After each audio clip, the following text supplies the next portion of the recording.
अंबिका के और व्यास मुनि के तेज से एक पुत्र उत्पन्न हुआ जो महाबलशाली और जन्म से अंध था।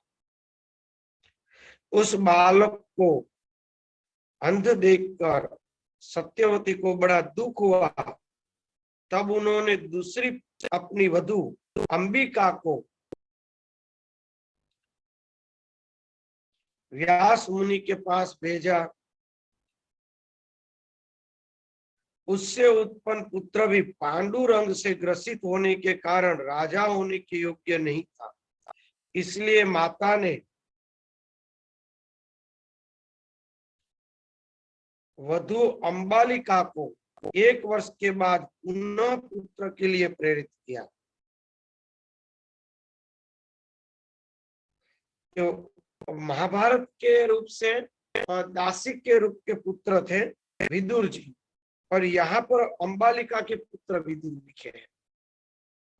फिर से अंबालिका को भेजा तो माता सत्यवती ने मुनिश्रेष्ठ व्यास का आवाहन करके इसके लिए प्रार्थना की, परंतु उसने स्वयं न जानकर अपनी दासी को भेज दिया। अच्छा, तो अंबालिका ने खुद नहीं गई, अंबालिका ने अपनी जो दासी थी उसको भेज दिया। उस दासी के गर्भ से धर्म के अंश से युक्त शुभ विदुर जी उत्पन्न हुए। इस प्रकार वंश की रक्षा के लिए व्यास जी ने धृतराष्ट्र आदि 3 पराक्रमी पुत्र उत्पन्न किए। भ्रातृधर्म को जानने वाले व्यास जी ने ऐसा करके वंश की रक्षा की। हे पुण्यात्मा मुनिजनों, इस प्रकार इसकी वंशोत्पत्ति से संबंधित कथा में मैंने आप लोगों से कह दिया।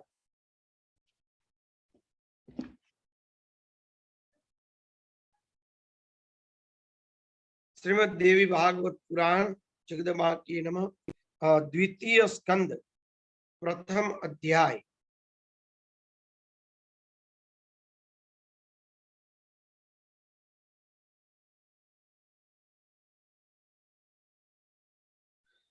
ऋषिगणों ने प्रश्न किया कि आपकी यह बात आश्चर्यजनक एवं रहस्यपूर्ण है। इस संबंध में हम सब तपस्वियों को महान संदेह उत्पन्न हो रहा है।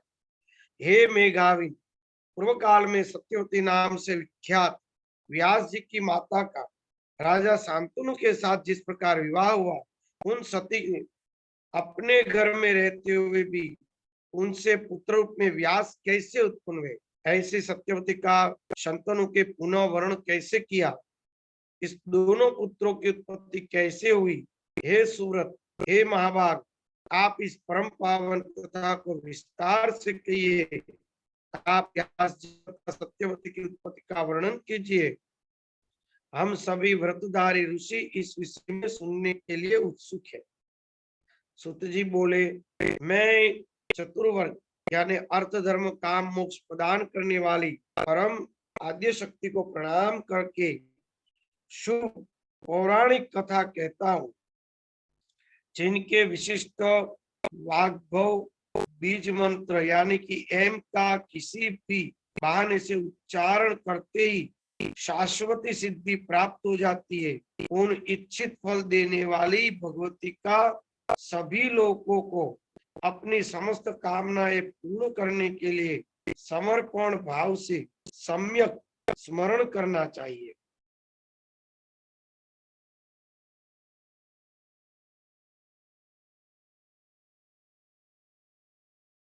एम बीज, एम बीज जो है वो वैष्णवी बीज है। उसका किसी भी बहाने उच्चारण करने से, यानी कोई भी कारण से अगर एम बीज का उच्चारण हो गया तो शाश्वती सिद्धि प्राप्त होती है, शाश्वत, जो कभी नष्ट नहीं होती। उन इच्छित फल देने वाली भगवती का सभी लोगों को अपने समस्त कामनाओं के पूर्ण करने के लिए संपूर्ण भाव से सम्यक स्मरण करना चाहिए। यानी कि जिसके मंत्र का किसी भी भाव से जानते अजानते स्मरण तक हो गया तो भी वो सबका कल्याण करेगा। तुलसीदास जी ने किया कहा है ना कि भाव से कुभाव से का भाव कुभाव आलस अनल कैसे भी अगर भगवान का स्मरण किया जाए तो कल्याण ही है। तो भगवती का स्मरण चाहे किसी भी रूप से लो, ये समस्त कामना पूर्ण करने वाली और सबकी सिद्धि शाश्वत सिद्धि प्रदान करने वाली है। इसलिए भावपूर्ण समर्पित होकर उसका हमें स्मरण करना चाहिए अपने कल्याण के लिए।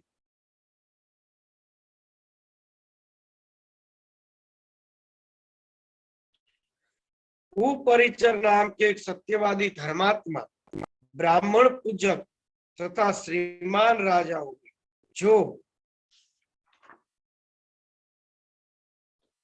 चेकी देश के शासक थे। उनकी तपस्या से संतुष्ट होकर देवराज इंद्र ने उन्हें प्रसन्न करने के लिए स्फटिक मणि का बना हुआ सुंदर और दिव्य विमान दिया। स्फटिक मणि का बना हुआ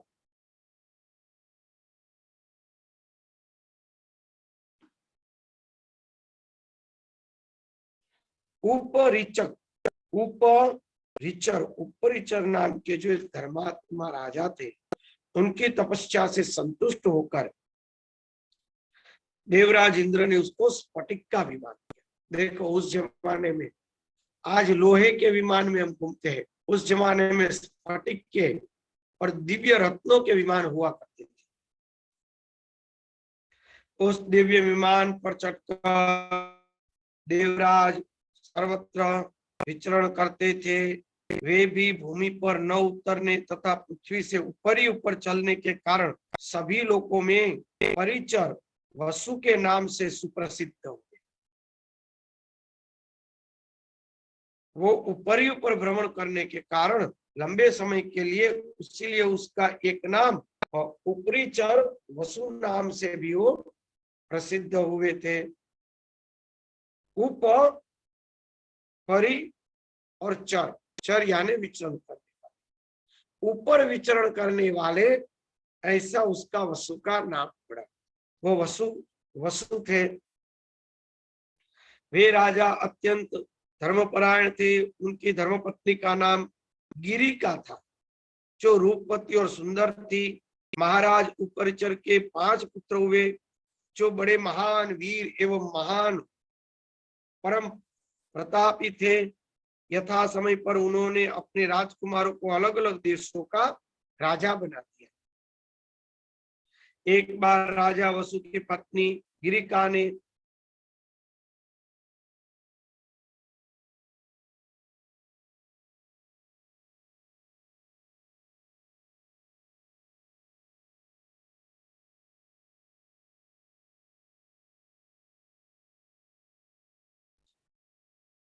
एक बार राजा वसु की पत्नी गिरिका ऋतु स्नान करके पवित्र होकर राजा से पुत्र की प्राप्ति की कामना से प्रार्थना करने लगी।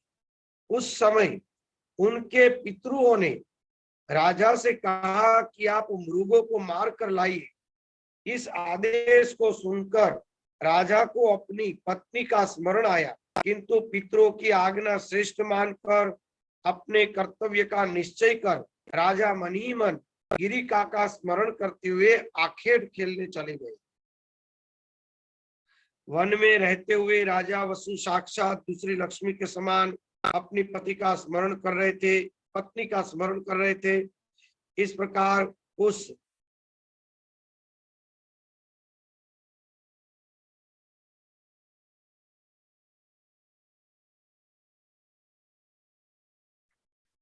पत्नी का स्मरण करने के कारण राजा का तेज का पतन हुआ। उसको एक बरगद के पत्ते के ऊपर तेज को रखकर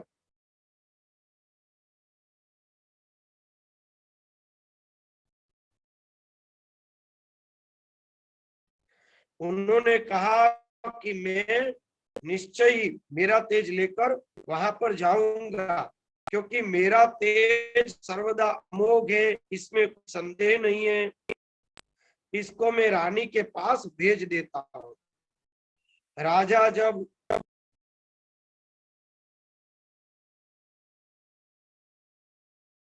अपने तेज को बरगद के पत्ते में रखकर रानी के पास भेजने लगे, तब उन्होंने रानी का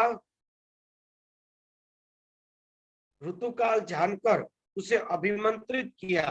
राजा के पास ही बैठे हुए बाज पक्षी को बुलाकर उससे कहा कि हे महाभाग, तुम इसे ग्रहण करो और शीघ्र ही मेरे घर चले जाओ। हे सौम्य, मेरा हित करने के लिए इसे लेकर तुम मेरे घर जाओ और इसे शीघ्र ही गिरिका को दे देना। ऐसा कहकर नृपश्रेष्ठ ने बाज को वह दोने में दिया और वह द्रुतगामी बाज भी इसे लेकर शीघ्र ही आकाश में उड़ने लगा। चोंच में पत्ते का लेकर आकाश में उड़ते हुए उस बाज को एक दूसरे पक्षी ने अपनी ओर जाते हुए देखा। बाज की चोंच में मांस का टुकड़ा समझकर तत्काल उससे उस बाज पर आक्रमण किया। दोनों बाजों के बीच में आकाश में चोंच से युद्ध होने लगा। उन दोनों के युद्ध के कारण वह तेज का दोना यमुना के जल में गिर गया।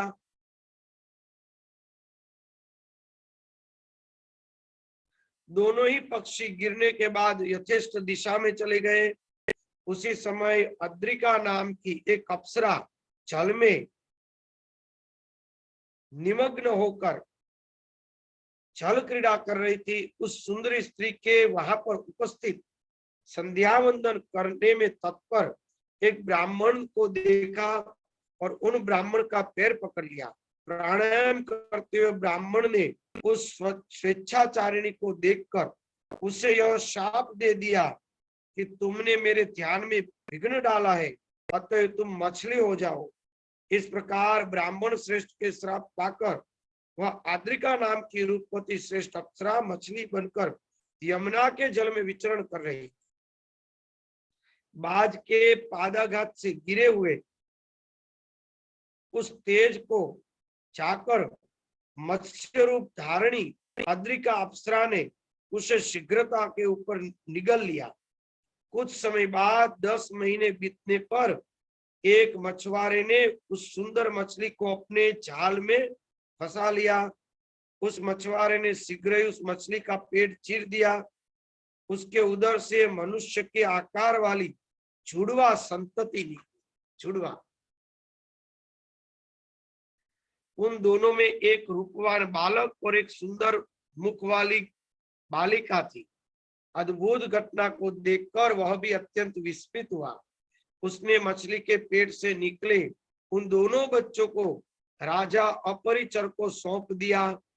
राजा भी आश्चर्यचकित हुआ और उसने उन पुत्रों को ले लिया।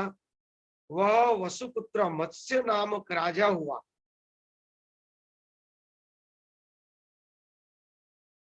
जो अपने पिता के समान ही धर्मात्मा, सत्य प्रतिज्ञ, महातेजस्वी और पराक्रमी था।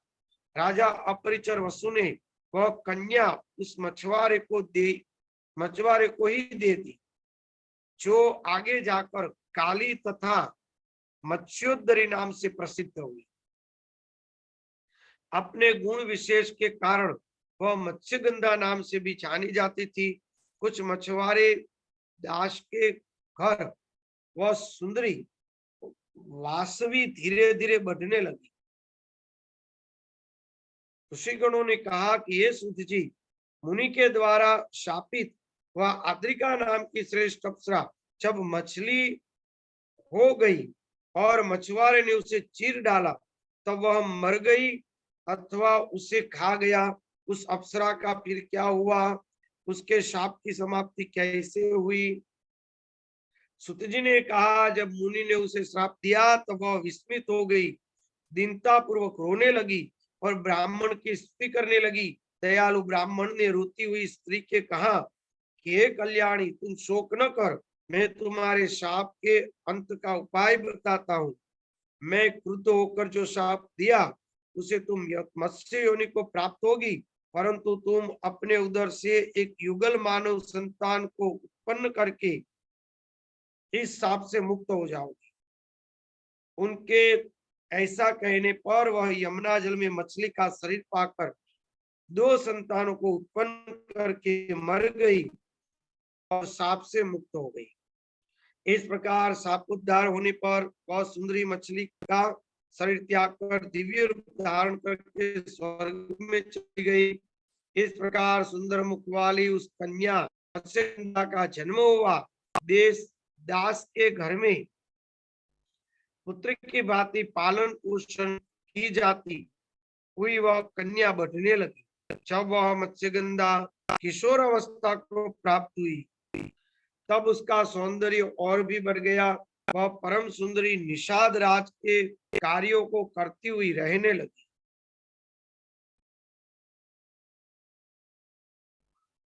द्वितीय अध्याय।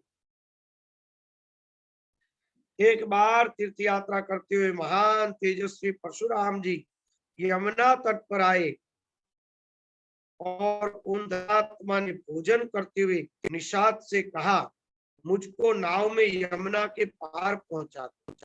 मुनि का वचन सुनकर यमुना के तट पर भोजन करते हुए उन निषाद ने अपनी सुंदर युवा पुत्री मत्स्यगंधा से कहा कि हे सुंदर मुख वाली पुत्री, तुम इन मुनि को नाव में बैठाकर पार उतार दो, क्योंकि ये धर्मात्मा तपस्वी उस पार जाने की इच्छुक है। पिता के ऐसा कहने पर वह सुंदर वासवी मत्स्यगंधा मुनि को नाव में बैठकर खेलने लगी। यमुना नदी के जल पर नाव से चलते समय देव योग से प्रारब्ध अनुसार मुनि पराशय उन कन्या को देखकर आसक्त हो गए।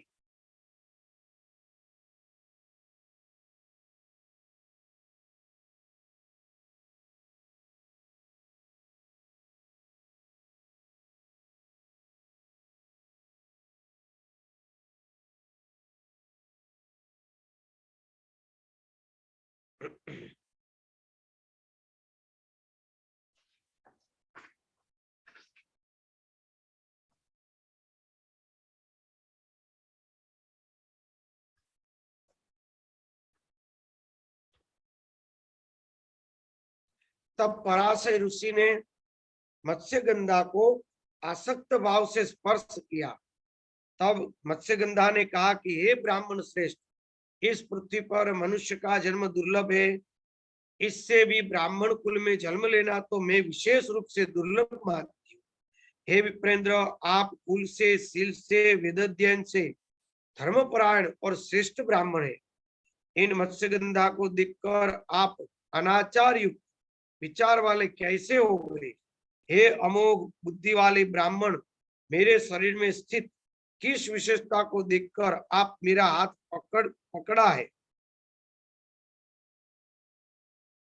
अहो, हे मंद बुद्धि ब्राह्मण, इस छल में मुझे पकड़ने के लिए आप क्यों आतुर है?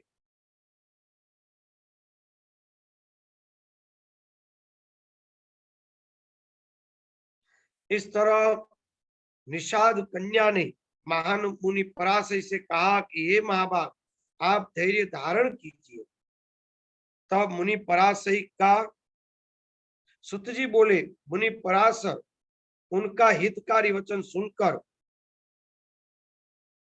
वह वहीं पर स्थित हो गए और उस पार पहुंच गए। तदंतर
उनकी लंबी चर्चा है।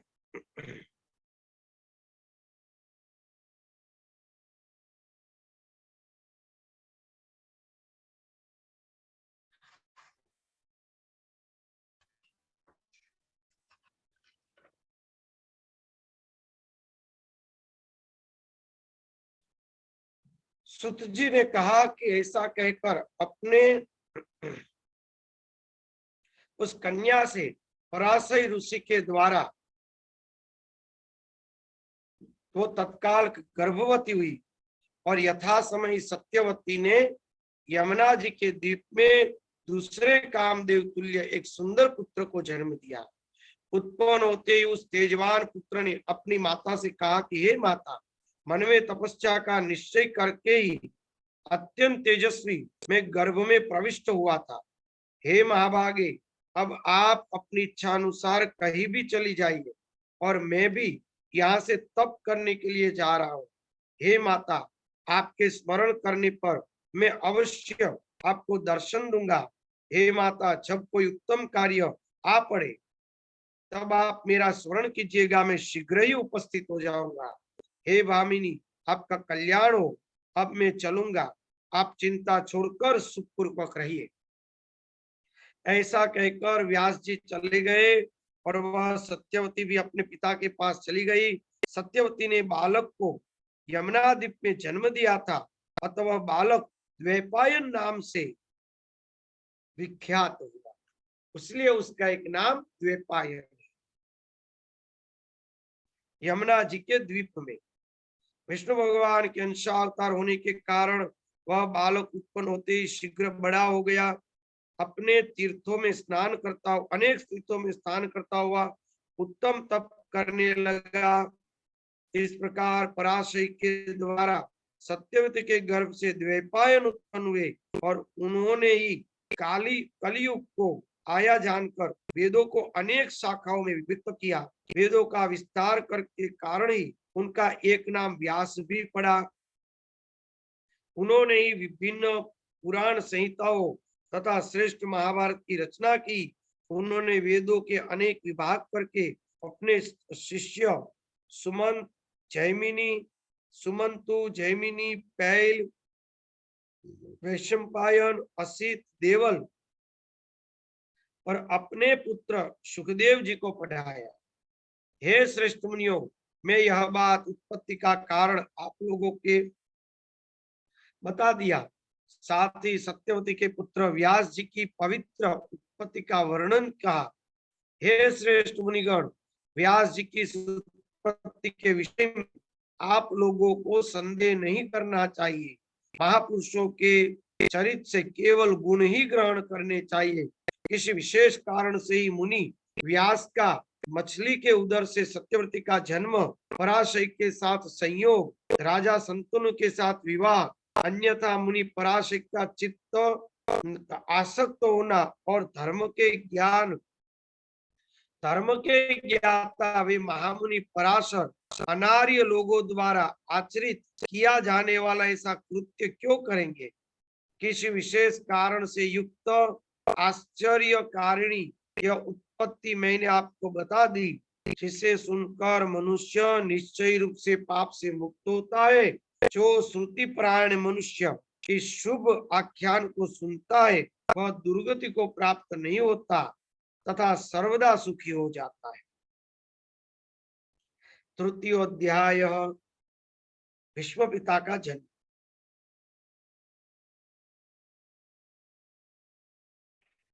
हे सुत जी, हे अनग, यद्यपि आपने परम तेजस्वी व्यास तथा सत्यवती के जन्म की कथा विस्तार पूर्वक कही, तथापि हम लोगों के चित्त में एक बड़ी भारी शंका बनी हुई है। हे धर्मज्ञ अनग, वह शंका आप कहने पर भी दूर नहीं होती है। व्यास जी की कल्याणमयी माता तो सत्यवती नाम से जानी जाती थी, धर्मात्मा राजा संतनु को कैसे प्राप्त हुई। कुल आचार से हीन उस निषाद कन्या का गुरुकुल में उत्पन्न धर्मात्मा राजा स्वयं कैसे वर्ण कर लिया। आप कृपा करके हम लोगों को यह भी बतलाइए, राजा संतनु की पहली पत्नी कौन, वसु के अंश से उत्पन्न मेघावी भीष्म उसके पुत्र कैसे हुए। हे सुत जी, आप यह पहले ही कह चुके हैं कि सत्यवती के वीर पुत्र चित्रांगन को अमित तेज वाले भीष्म ने राजा बनाया था, और वीर चित्रांगन के मर जाने पर उनके अनुज सत्यवती के पुत्र विचित्र वीर्य को उन्होंने राजा बनाया। रूप संपन्न तथा ज्येष्ठ पुत्र धर्मात्मा भीष्म रहते हुए विचित्र वीर्य राजा कैसे हुआ? सब कुछ जानते हुए भीष्म ने उन्हें राज्य पर कैसे स्थापित किया? विचित्र वीर्य के मरने पर अत्यंत दुखित माता सत्यवती ने अपने दोनों पुत्र वधुओं को गोकल पुत्र कैसे उत्पन्न कराए? उन सुंदरी सत्यवती ने उन समय ज्येष्ठ पुत्र भीष्म को राज्य क्यों नहीं बन दिया? पराक्रमी भीष्म ने अपना विवाह क्यों नहीं किया? अमित तेजस्वी बड़े भाई व्यास ने ऐसा अधर्म क्यों किया, जो कि उन्हें नियोग द्वारा दो पुत्र उत्पन्न किए? पुराणों के रचयिता व्यास मुनि ने धर्मग्न होते हुए भी ऐसा कार्य क्यों किया? हे सुत जी, क्या यही वेदों में अनुमोदित शिष्टाचार है? हे मेघाविन, आप व्यास जी के शिष्य हैं, इसलिए आप हमारी इन सभी शंकाओं का समाधान करने में समर्थ हैं। हम सभी इन धर्म क्षेत्र में इन प्रश्नों के उत्तर सुनने के लिए उत्सुक हो रहे हैं। सुत जी ने कहा कि हे मुनियों, इक्ष्वाकु कुल में महामनुष नाम के सत्यवादी धर्मात्मा चक्रवर्ती राजा हुए, ऐसा कहा जाता है। उन बुद्धिमान राजा ने हजारों अश्वमेध सैकड़ों वाजपेयी यज्ञ करके इंद्र को संतुष्ट किया और स्वर्ग प्राप्त कर लिया। एक बार राजा महाभिष ब्रह्मलोक गए। वहां प्रजापति की सेवा के लिए सभी देवता आए हुए थे। उस समय देव नदी गंगा जी भी ब्रह्मा जी की सेवा में उपस्थित थी। उस समय तीव्रगामी पवन ने उनका वस्त्र उड़ा दिया। सभी देवता अपने सिर नीचे कर दिए, किंतु राजा महाभिष निशंक भाव से उनकी ओर देख रहे थे। उन गंगा नदी ने भी राजा को अपने पर आसक्त जाना। उन दोनों का इस प्रकार मुग्ध देखकर ब्रह्मा जी क्रोधित हो गए और कोपिष्ट होकर शीघ्र ही उन दोनों को श्राप देकर, हे राजन, मनुष्य लोक में तुम्हारा जन्म होगा। वहां जब तुम अधिक पुण्य एकत्र कर लोगे, तब पुण्य स्वर्ग लोक में आओगे। गंगा को महाभिषराज प्रेमासक्त जानकर ब्रह्मा जी ने उन्हें भी उसी प्रकार शाप दे दिया। इस प्रकार वे दोनों दुखी मन से ब्रह्मा के पास शीघ्र चले गए। राजा अपने मन से सोचने लगे कि इस मृत्युलोक में कौन ऐसे राजा है जो धर्मपरायण है। ऐसा विचार करके उन्होंने पुरुवंश महाप्रतापी महाराज प्रतीप को ही पिता बनाने का निश्चय किया। इसी बीच आठों वसु अपनी अपनी स्त्रियों के साथ विहार करते हुए महर्षि वशिष्ठ के श्राप आश्रम पर पहुंचे। उन पृथु आदि वसुओं में ध्यो नामक एक श्रेष्ठ वसु थे। उनकी पत्नी नंदिनी गौओं को देखकर अपने पति से पूछा कि यह सुंदर गाय किसकी है? ध्यो ने कहा कि ये सुंदरी, सुनो, यह महर्षि वशिष्ठ की गाय है। इस गाय का दूध स्त्री या पुरुष जो भी पीता है, उनकी आयु 10,000 वर्ष की हो जाती है, उसका यौवन सर्वदा रहता है। यह सुनकर उस स्त्री ने कहा कि मृत्युलोक में मेरी एक सखी है। मेरी वह सखी राजर्षि की परम सुंदर कन्या है। हे महाभाग, उनके लिए अत्यंत सुंदर तथा सब प्रकार की कामनाओं को देने वाली इस गाय के बछड़े सहित अपने आश्रम में ले चलिए। जब मेरी सखी उसका दूध पिएगी, तब निर्जरा एवं रोग रहित होकर मनुष्य में एकमात्र अद्वितीय बन जाएगी। उसका वचन सुनकर ध्यो नाम के वसु ने पृथु आदि अष्टवसुओं के साथ जितेंद्रिय मुनि का अपमान करके नंदिनी का अपहरण कर दिया। नंदिनी गाय जो वशिष्ठ जी महाराज के पास, जिस गाय के लिए ही विश्वामित्र का झगड़ा हुआ और उसी के अंदर विश्वामित्र फिर तपस्या करने चले थे, युद्ध हुआ। तो वही नंदिनी गाय, उसको ये अष्टवसु जो थे उन लोगों ने चुरा ली और मुनि का अपराध किया, अपमान किया।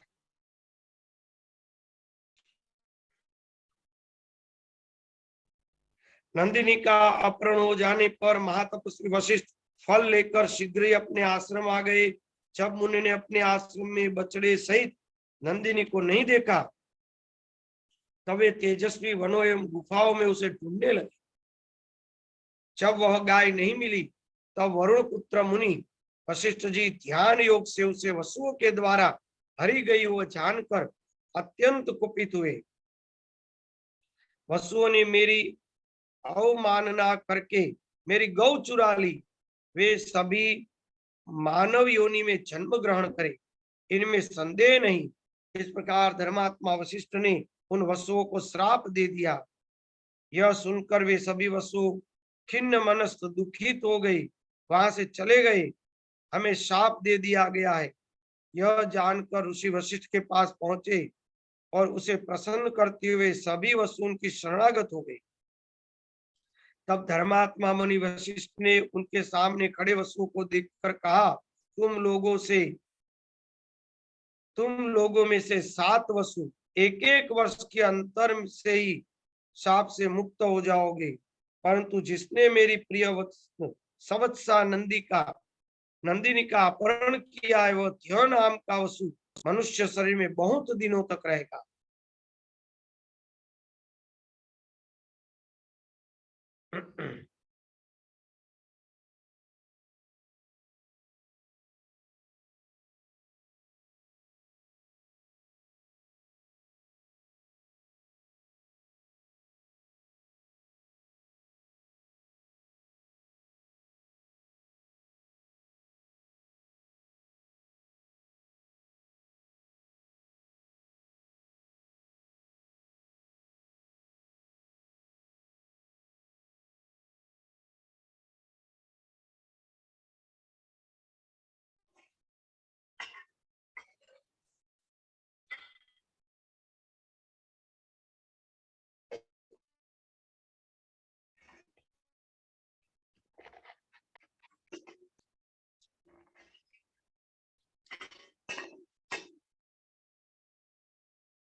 उन अभिशप्त वसुओं ने मार्ग में जाती हुई नदियों में उत्तम गंगा को देखकर उन अभिशप्त तथा चिंतातुर गंगा से प्रणाम पूर्वक कहा कि हे देवी, अमृत पीने वाले हम देवता मानव कुक्षित में कैसे उत्पन्न होगी, यह हमें महान चिंता है।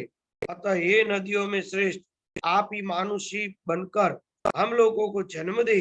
पृथ्वी पर शंतनु नामक एक महर्षि है, हे अग्ने अनगे, आप उन्हीं की भारिया बन जाइए। और हे सुरापगे, हमें क्रमशः जन्म लेने पर आप जल में छोड़ जाइए। आपके ऐसा करने से हम लोग भी शाप मुक्त हो जाएंगे, इसमें संदेह नहीं है। गंगा जी ने जब उनसे तथास्तु कह दिया, तब वे सब वसु अपने अपने लोक में चले गए। गंगा जी भी बार बार विचार करती वहां से चली गई। उस समय राजा महाभीष ने राजा प्रतीप के पुत्र के रूप में जन्म लिया। उन्हीं का नाम शंतनु पड़ा, जो सत्य प्रतिज्ञ धर्मात्मा महर्षि हुआ। महाराज प्रतीप ने परम तेजस्वी भगवान सूर्य की आराधना की।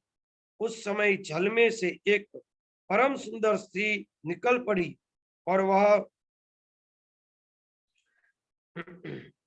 आकर तुरंत ही महाराजा के शाल वृक्ष के समान विशाल दाहिने कंधे पर विराजमान हो गई।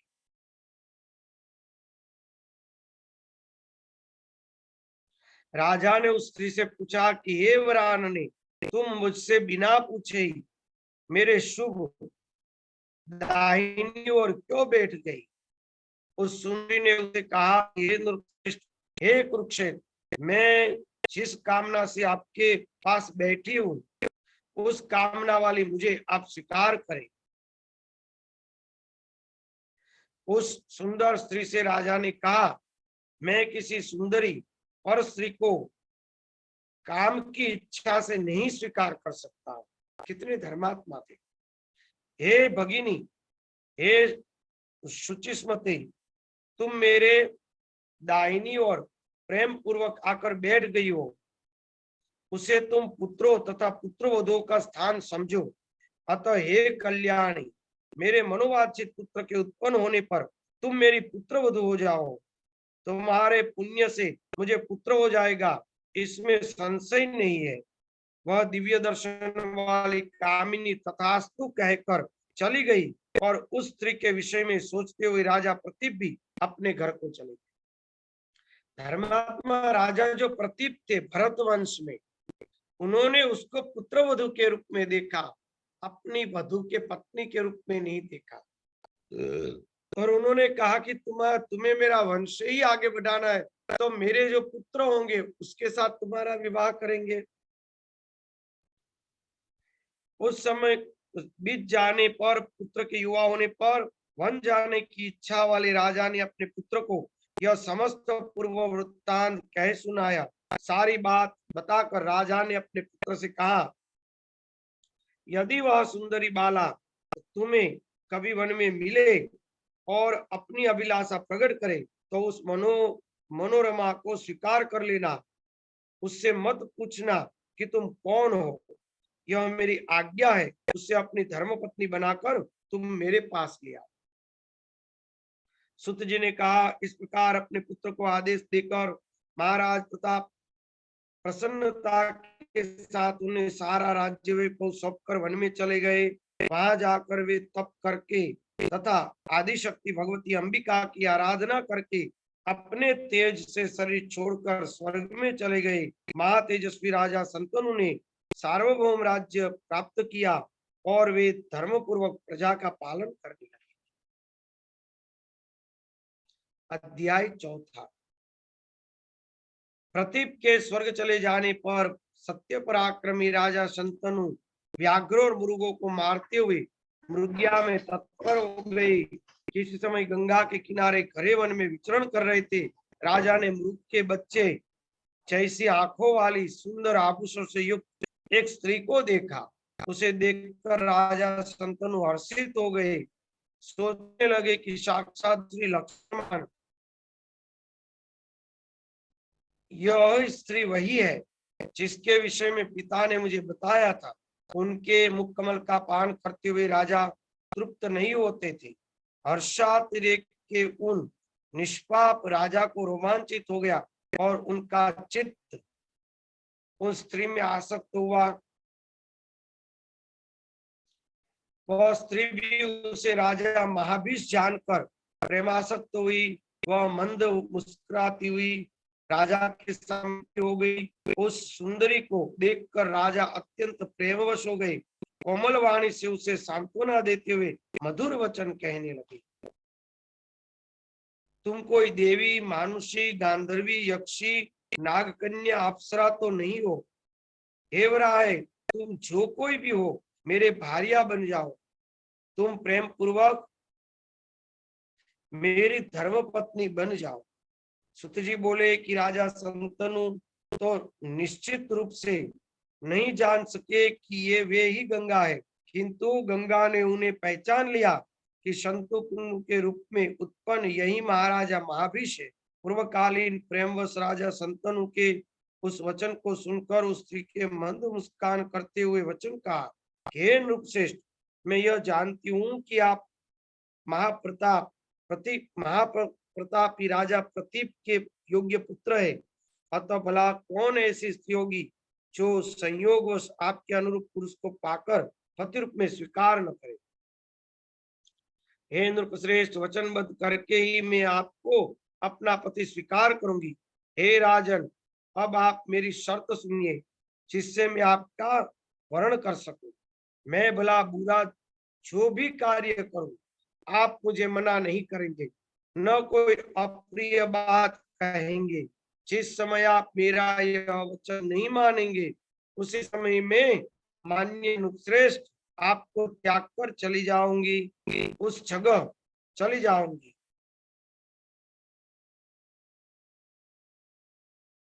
उस समय प्रार्थना पूर्वक वसुओं के जन्म ग्रहण करने वाला स्मरण करके महाभीष के पूर्वकालीन प्रेम को अपने मन में सोच करके गंगा ने राजा संतनु को तथास्तु कहने पर उन्हें अपना पति बनना स्वीकार कर लिया।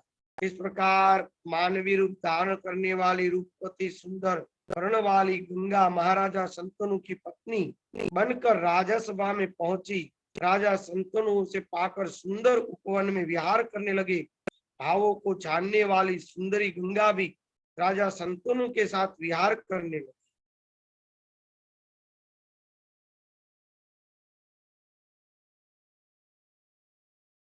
ऐसे 1 वर्ष बीत गया और उन्हें समय बीतने का कोई बोध नहीं रहा। वे उन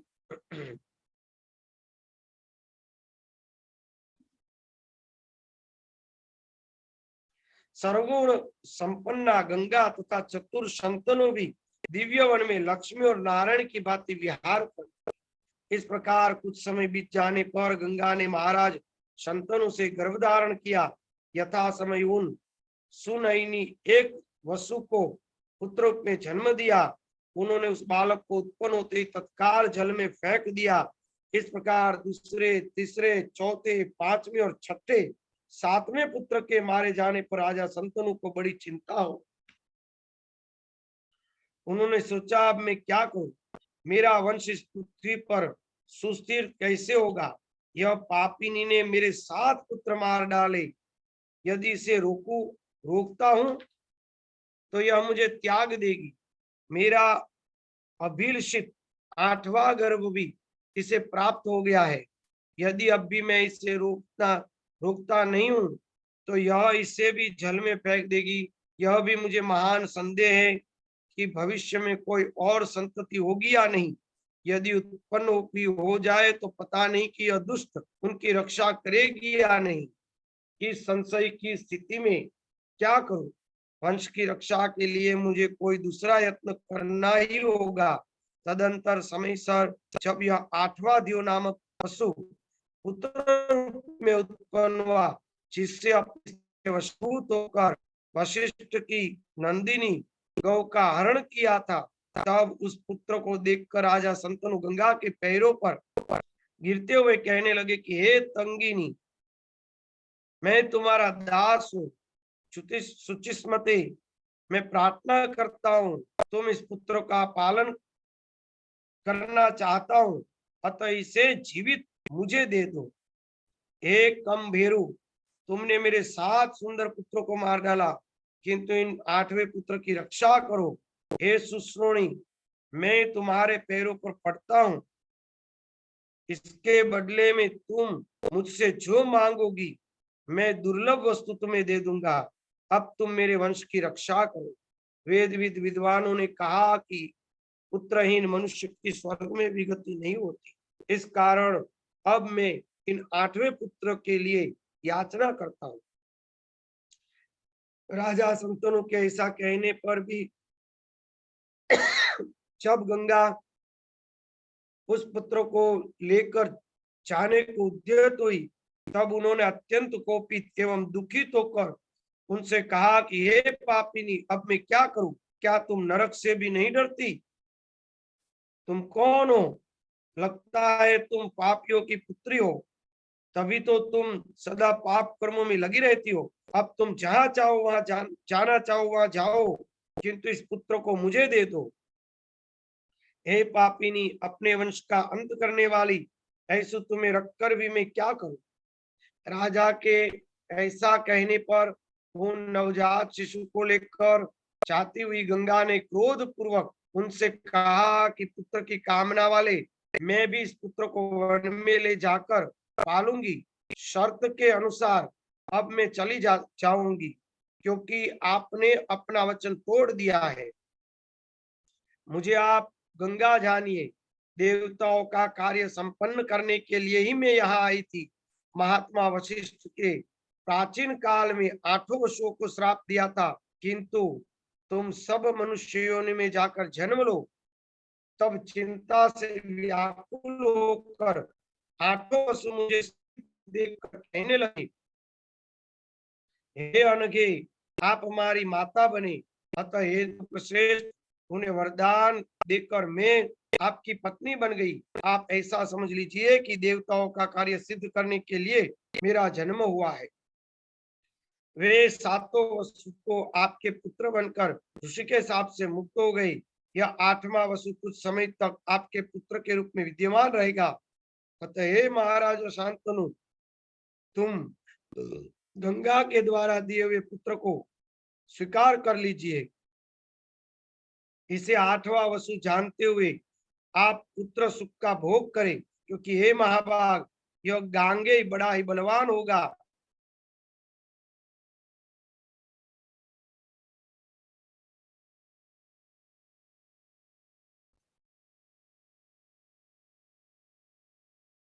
अब इससे मैं वही ले जा रही हूँ जहां मैंने आपका पति रूप में वर्ण किया था। हे राजन, इसे पालकर इसके युवान होने पर मैं पुनः आपको दे दूंगी, क्योंकि मातृहीन बालक न जी पाता है और न सुखी रहता है। ऐसा कहकर उन बालक को लेकर गंगा वही अंतर ध्यान हो गई। राजा भी अत्यंत दुखी होकर अपने राजभवन में कहने लगे, महाराज संतनु स्त्री पुत्र के वियोग जन्य महान कष्ट का अनुभव करते हुए किसी प्रकार राज्यकार संभालने लगे। कुछ समय बीत जाने पर महाराज आखेट के लिए वन में गए।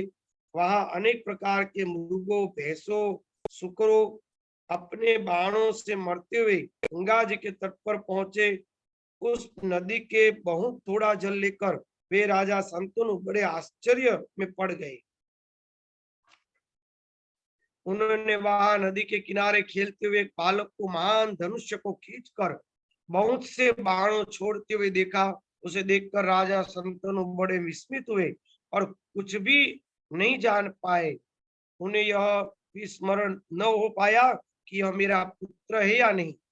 उस बालक के अति मान्य कृत्य बाण चलाने के हस्त लाघव, असाधारण विद्या, कामदेव के समान सुंदर रूप देखकर अत्यंत विस्मित राजा ने उससे पूछा कि हे निर्दोष बालक, तुम किसके पुत्र हो? किंतु इस बालक ने कोई उत्तर नहीं दिया और वह बाण चलाता हुआ अंतर ध्यान हो गया। तब राजा संतनु चिंतित होकर यह सोचने लगे कि यही मेरा पुत्र तो नहीं है, अब मैं क्या करूं और कहा जाऊं। तब उन्होंने वहीं खड़े होकर समाहित चित्त से गंगा की स्तुति की। तब गंगा जी ने प्रसन्न होकर पहले के ही समान एक रूपवती स्त्री के रूप में दर्शन दिए और सर्वांग सुंदरी गंगा को देखकर राजा संतनु बोले, हे गंगे, यह बालक कौन था? कहाँ चला गया?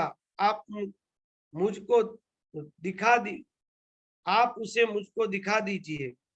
गंगा जी ने कहा कि हे राजेंद्र, ये आपका ही पुत्र 8वां वसु है, जिसे मैंने पाला है। उस महातपस्वी गंगा को मैं गांगे को आप में सौंपती हूँ।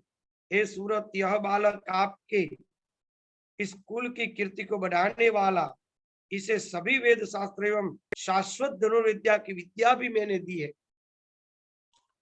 आपका यह पुत्र वशिष्ठ के दिव्य आश्रम में रहा है और सब विद्याओं से पारंगत, कार्यकुशल एवं सदाचारी है।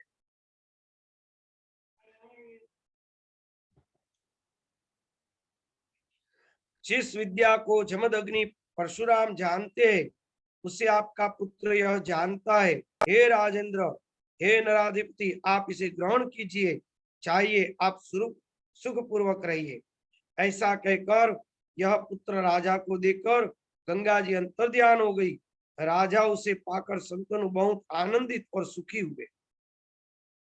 राजा संतनु पुत्र का आलिंगन करके तथा उसका मस्तक सुनकर अपने रथ पर बैठकर नगरी की ओर चले गए। राजा ने हस्तिनापुर जाकर महान उत्सव किया। देवज्ञ को बुलाकर शुभ मुहूर्त पूछा। राजा शंतनु ने जब प्रजाजनों तथा सभी श्रेष्ठ मंत्रीधरों को बुलाकर गंगा पुत्र को युवराज पद पर बैठा दिया। उस सर्वगुण संपन्न पुत्र को युवराज बनाकर वे धर्मात्मा शंतनु सुखपूर्वक रहने लगे। अब उन्हें गंगा की भी सुधि नहीं रही। इस प्रकार सूत जी ने कहा, इस प्रकार मैंने आप सबको वसुओं के शाप के कारण गंगा के प्रागट्य की कथा, भीष्म की उत्पत्ति का वृत्तांत कह दिया। जो मनुष्य गंगा अवतरण, वसुओं के उद्भव की तथा पवित्र कथाओं को सुनते, वह सब प्रकार के पापों से मुक्त हो जाते हैं, उनमें संदेह नहीं है। हे मुनिश्रेष्ठ, मैंने यह पवित्र पुण्यदायक वेद संपन्न पौराणिक आख्यान जैसा व्यास जी के मुखारविंद से सुना था, वैसा आप लोगों को कह दिया।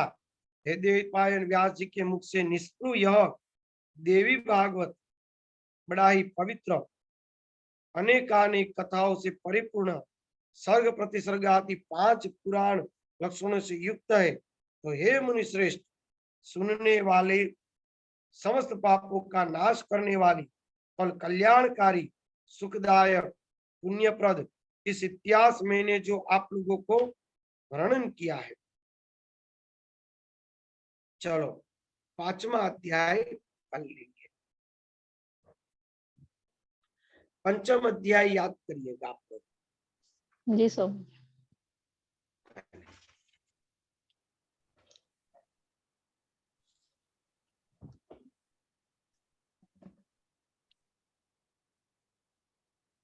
चलो हरिओम। प्रणाम स्वामी जी।